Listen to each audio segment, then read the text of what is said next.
Hello there, Eddie Mercado here with BloodyElbow.com, and today I will be speaking with the Asian sensation, Andre Soukhamthath, as he is headed to UFC Fight Night 123 in Fresno, California to take on Luke Sanders.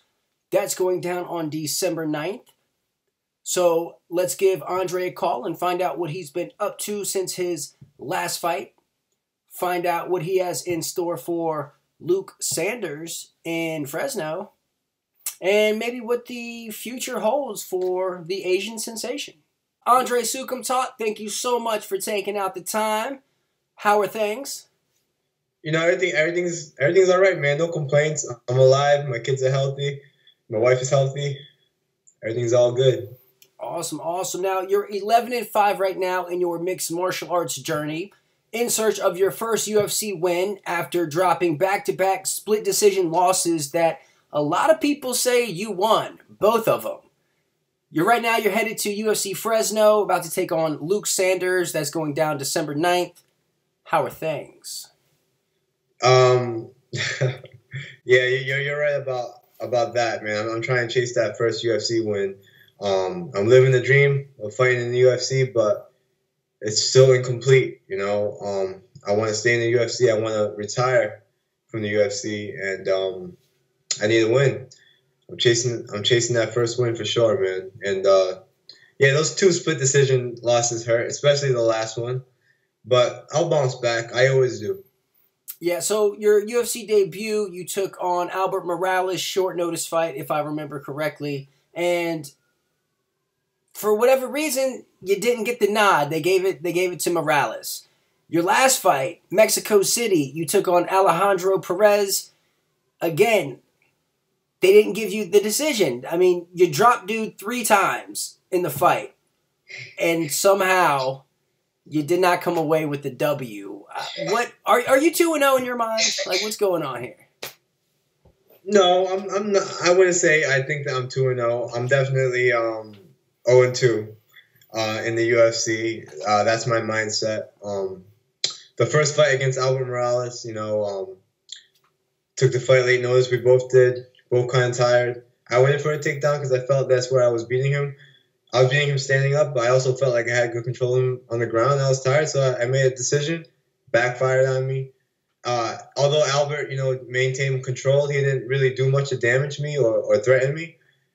But I see where the judges can give him the win, you know, by control and, you know, all that stuff. So I'm mad at myself for that loss. You know, I'm not mad at nobody, not mad at the judges, whatever. You know, they have a hard job. The Mexico City fight, man. First of all, I gotta say Mexico City is a beautiful city. It's probably one of the best places I've ever been to. Yeah, I felt like I won the fight. You know, I was really confident after the fight that I won. But when I heard his name get called, man, my heart just dropped. You know, I wasn't mad. I was just more than sad than anything because, you know, right to my head, I was just like, damn, you know, again, so close, but I didn't get it. I'm coming home with 1 check, you know. Because when you know, obviously when you fight, you're fighting for 2 checks. You lose, you only get 1 check. And that's the first thing that came to my mind. And that really made me upset. Not just because I let myself down, but I let my family down, my kids, my wife, you know, the people who really had to sacrifice a lot, you know, being with a fighter. That one hurt, you know, especially when I go back and watch tape.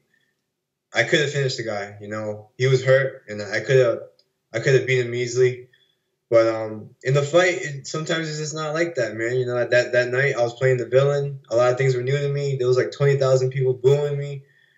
It's my first time, you know, my first time fighting like that in the UFC. So, you know, it was definitely a learning curve. But I definitely did learn something from the last fight, and that's forget about putting on a show. Forget about gaining more fans.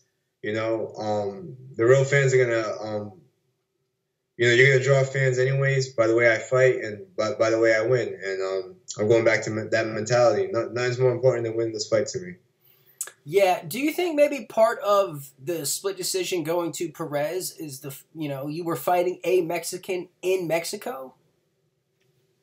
That could be, you know. I'm never the type to make excuses But you know, if you look at it that way, if you watch the fight, I obviously won. You know, he didn't really do anything to me. He got one takedown, and he must have rolled me for about 45 seconds before I got up, and he was on top of me also in the second round, and I also got up that time, but he didn't take me down. I actually slipped throwing a knee.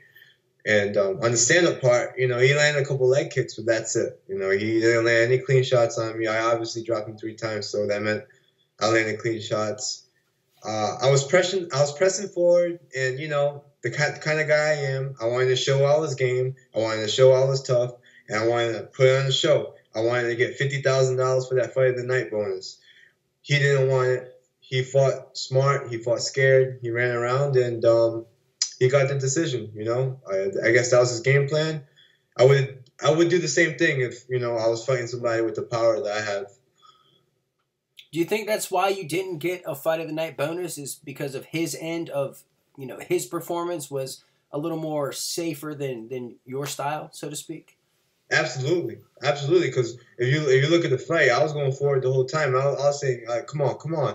I was trying to edge him to engage with me. You know, I wanted these fans to like me. I wanted the Mexican crowd to go crazy. We're in Mexico. You know what I'm saying? These Mexican fighters, they don't care. They go in there and they give it all they got. And that's what I was expecting that night. And, you know, maybe it's my fault because that whole camp, I was picturing a Mexican-style fight. And I didn't get it. And I didn't get the win either. So I'm going to do what I always did, trying to get to the UFC. Just trying to collect that second check. Winning, no matter how I win. I dig it. I definitely dig it. Now, so upcoming, you have this guy, Luke Sanders, UFC Fresno. He's 1-1 in his UFC career. He came out, he got a club and sub of Maximo Blanco, and then he fought Yuri Alcantara in a weird fight. Like he was doing exceptionally well, and then just got caught. And the veteran made a veteran move and caught him in a knee bar. Pretty slick submission. What are your thoughts on Sanders as a whole? Man, Sanders is a tough guy. You know, I asked for this fight when I saw that Caraway pulled out. And it's not impersonal. It's not that I wanted to fight Luke Sanders. I just wanted to fight. You know, I'm being treated right now as an 0-2 guy because I am 0-2. So when I asked for something, when I asked for Fresno, when I asked for Boston, I didn't get it. So I saw opportunity here to ask for a fight, and they gave it to me. He's a very tough guy, you know, just like me. He had a big name in the local scene, the nationwide scene. And I think what makes a really good fight is that we're both tough. Like, we're not afraid to go forward. We're not afraid to bang out. We're not afraid to get knocked out or submitted. But it's not going to come easy. You're going to have to work for it. And I think that's the type of mentality as fighters that we both have. Like, he's a real fighter, you know. So I'm excited to fight him, man. It's not going to be easy by any means. But I always like to test myself. I always like to challenge myself. This is why I do this, you know, so I can wake up every day and put myself to the challenge. Sometimes I might fail. Sometimes I might win. But at the end of the day, you know, I'm doing what I love. I'm doing what I want to do. Okay. Now, the last time we spoke, you said you pieced together your training camp. You brought in a couple different guys, and one of them being Robin van Roosmalen. Is that the same kind of blueprint for this time around? You know, I only had about, let's be real here, I have about a little less than 2 weeks to prepare for this actual fight. So the main things I'm focusing right now, you know, me and my coaches are, am I training the right way? Make sure I train smart, but at the same time, make sure I'm training hard so that, you know, I'm getting that push, that extra push this week. Nothing specific, you know, of course, we got some game plans. We got some things up our sleeve, which I need because I'm not always the smartest fighter. I'm always the toughest fighter. I'm always an entertaining fighter, but I'm not always the smartest fighter. And maybe I need some of that. So, you know, that's really it. Just focusing on what we can do now. You know, because usually you have 6 or 8 weeks to prepare for a fight. We have a week and a half, 2 weeks. So I'm just taking what I can get And I wouldn't have took this fight if I wasn't in shape and if I wasn't sharp. I train 365 days a week, fight or not. So I'd said that. Yeah, I'm ready, man. Even if I was coming off the couch without training, I would have still fought. You know me by now. Do you have a vision of how you see this fight actually playing out? I mean, are you expecting it to end early? Are you expecting another war? You think it's going to be like another split decision, or what do you see? Man, I expect myself finishing him in the second round. You know, that's what I see. That's what I'm focusing on seeing. I see myself being in very bad positions too, like getting rocked or getting clipped or getting taken down. And the guy's got mean ground and pound, man. I see me getting elbowed and bloodied up. I see all that, but at the end of the day, I see myself winning this fight because I want this so bad, you know. Now, past this fight, do you have anything on your radar or anyone in particular, or is all the eggs in this basket right here? I've never been the type to call anybody out. I've never called anyone out in my career. People call me out. And the thing with me is, although I never call anybody out, I've never said no either. I never said no to a fight. Anywhere, anyone, anywhere, anytime. That's what I live by. That's what I'm always going to do. Anyone, anywhere, anytime. So I'll let the matchmakers do their job, and I'll just follow the plan. I dig it. Well, you got any sponsors or people you'd like to give a special shout out to? The floor is yours. What's up, Axiom Foods, Growing Naturals, Combat Club, Hard Knocks 365, all my coaches and teammates from over there, everybody up in Rhode Island, Track Force, Top Game Management, and Chef Fit Meal Plans, my man Phil Gallo, of course, my wife, my kids, I love you.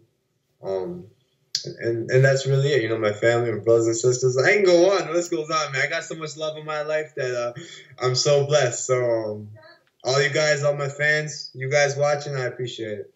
Awesome. Well, for the one or two people who are not already following you along on your journey, how can they contribute? How can they be a part? What are your social media outlets? You can find me at Andre Souk MMA. Twitter and Instagram. Also like my Facebook page, The Asian Sensation, Andre Soukhamthath.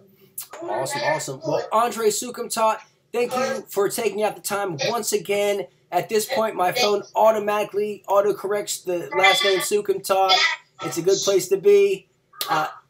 Luke Sanders, he's on your dinner plate. UFC Fresno, December 9th.